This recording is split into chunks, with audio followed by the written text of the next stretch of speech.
Hello everybody, and welcome back to OMB Reviews. I am the critic who is a cynic. Hope you're doing well, and today, this is the second time I'm recording this because everything turned out fine on the last video except the fact that the audio was incredibly distorted, and it bothers me because it was not something that I could have known was happening because I tried listening to the output on my soundboard and everything sounded great. It was basically just when it was being recorded into OBS that there was some random issue popping up, and that always infuriates me. So this video may not be as good as that one was because I was on a roll with it, but I'll go ahead and try and do the best that I can with this one. And so first off, let's talk about The Hidden Fortress, made in 1958 by Akira Kurosawa. And the first part I want to talk about is that there are many people who have made these connections between this film and Star Wars. I believe even George Lucas himself has said that this is the film that helped inspire Star Wars, even though I myself, after now having seen this film, because I saw this film for the first time in my life just yesterday, really had a difficult time finding any really major connections. Obviously, one can look to the way in which certain scene transitions happen, right? The swipe across the screen is something that obviously Kurosawa uses, and that is something that George Lucas picked up in order to, to kind of pay homage to him. And one could make a connection by saying, oh, there's a princess character, and the film starts off with two peasants, and that is representative of how Star Wars starts off with two droids, and all these other things. But I feel like you're kind of making a bit of a stretch when it comes to those types of connections, which might even be a stretch from even people like George Lucas himself. And so in the end, I just want to first off point out by saying there really aren't any direct correlations story-wise, at the very least, to this movie in general. Talking a little bit now about the actual film itself, let's talk about the positives, because there are mostly positive things to say about this movie. First off, the story is absolutely fantastic. Everything about the writing is great. There's these two great characters, known as the peasants in the film, and they are completely hilarious characters. They are very duplicitous.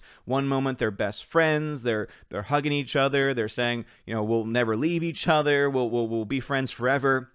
And then something gets introduced, like a person or an item, and then they're fighting over it, and basically willing to turn each other over to the authorities. And it's just hilarious to see that dynamic play out on screen. You then have other characters, like the character played by Toshiro Mifune, who of course is a staple in the Kurosawa universe, and he is this hardened general who is, obviously under, he's hiding, so he doesn't present himself as a general right away.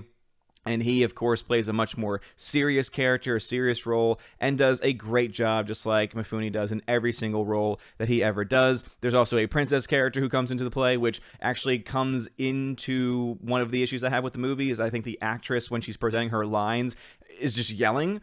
I think unnecessarily most of the time. If I feel like she only has one level, which is screaming, and it's not even just screaming but screeching, and it's very, very annoying to listen to. But that's a very minor gripe with the rest of the movie, which, as I said, has this great script, great performances all throughout with these characters that all really mold and meld very well together in the actual, the actual final product itself. Another thing I really like about this movie, and the thing that I like about Kurosawa films in general, is just how everything feels so authentic. Using actual physical locations to do these shots. Absolutely is fantastic. And I guess we could argue that George Lucas got inspiration for Star Wars from that, by a lot of the scenes that take place in Star Wars taking place in actual physical on location places rather than in a sound a soundstage or anything like that. I thought that it just added that level of authenticity to it, where you just really did feel like you were in this specific time in history, and that you were also brought into the story more because of that very reason. I love when movies are able to, and you really see this especially in classic movies, are able to make you believe that the actors on the screen aren't actors, but are actually characters living out, like you're going in a time machine and just seeing these characters and seeing these personalities lived out on the actual screen itself. And that's something that I feel like modern day Hollywood has lost tremendously, because nowadays everything is just so artificial. When they try and do these historical pieces, they have such advanced technology now, and they try so hard to push out products year after year after year, thinking more about how can we get the most profit by getting a certain name, or by making it a certain length, or things like that. Whereas I feel like you know, there are some directors in the cinematic history that exist that, you know, like Kurosawa, who understood that filmmaking itself is a perfect storytelling medium, and that you must pay attention to and care about those details of the story itself, and that needs to speak for the movie itself. You need to have this great narrative element if you're going to actually have a good movie. And so a huge shout out to Kurosawa, because obviously I've always known that he's a great director, writer, etc., because I was introduced to Seven Samurai several years ago, and I love that movie so much. So it's been really cool to now have a couple of films in a row, first starting off with Rashomon, which was fantastic, and now with Hidden Fortress, which is also fantastic as well for different reasons. Two of my favorite sequences in the entire movie, though, would probably be the two fight sequences. So there's one really cool fight sequence that features the character here played by Mifune, where it's him and another general, this general of a clan who had just beaten and defeated the clan that the general was a part of. And so both of them are sparring against each other. And what I love is that it really does show this very unique aspect to Japanese culture, where there's this level of respect. Even though they are enemies, even though they're on two different sides, they both recognize the authority of the other person. They also both recognize the skill of the other person. And so Mifune gets captured. He challenges the guy to a duel, and by winning the duel, he's allowed to leave. So there's just, again, this level of respect that's there that I thought was really cool to see. And also the fight sequence itself between these two actors is great. And it's cool also because you can tell that for many of these sequences, if not all of them, it was the actual actors themselves doing a lot of these stunts, which is especially impressive in the second fight scene, or the second action scene that I really loved in this movie, which is when Mifune gets on a horse and then is galloping to chase down these two spies who are about to report him and the hidden princess that he's traveling with, along with the two peasants, who I said also are just hilarious throughout the movie, especially as they interact with these more serious characters in the princess and the general played by Mifune. So he chases them down, and just to see the actual actor himself, or what looks like the actor himself for most of the shots, actually on the horse, galloping at full speed, chasing them down, cutting them down with a sword.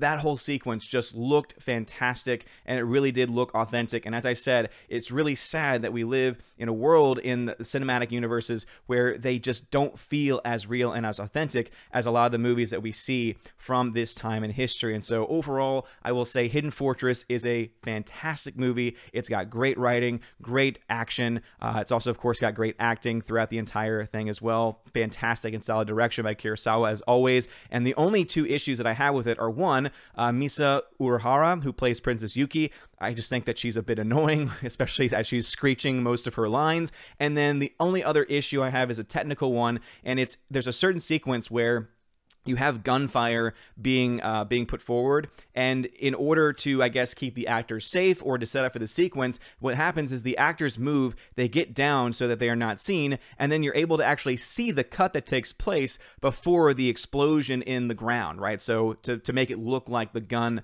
the actual bullets hitting the ground and, you know, causing that the dust to go up in the air. For some reason, they had to have this really clear edit where you can tell and see it. I've never liked it when you can see when an edit takes place. I always feel like it kind of takes away from the movie. That's a very minor gripe because it only happens during this one sequence in the movie, and other than that, there really aren't any major editing issues that are blatantly obvious that are to the point of being distracting or annoying. So overall, I'm going to give Hidden Fortress a solid A. Yet another solid Kurosawa film. It's been really fun to be watching his movies. I also have there's a great Criterion Collection set that has, was it Sanjuro and Yojimba, I think, is the other film that's in that. So that's another set that I plan on watching very soon. Also, Akiru, I've always heard great things about, and I own that movie as well. So I'm kind of on this kick, and so we'll see if I'm able to keep this up as the days go by in these first days of summer. So anyway, what are your thoughts about the Hidden Fortress? Let me know in the comment section below. Also, I want to say thank you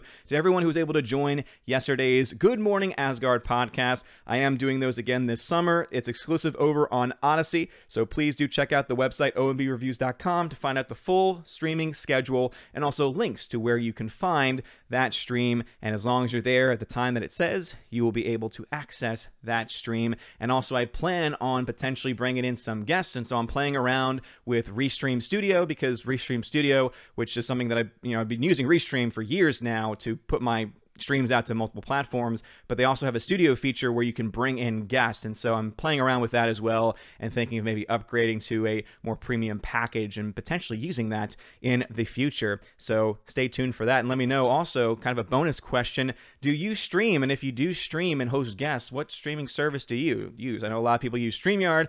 I've never really been a fan of StreamYard in general. I've always feel like there's a lot of these issues that happen with audio, especially if you have higher end audio. And obviously that is something I don't want to have to really deal with in the end, but let me know that as well. You guys are all amazing and beautiful people. Hope you all have a wonderful rest of your day. And as always, God bless.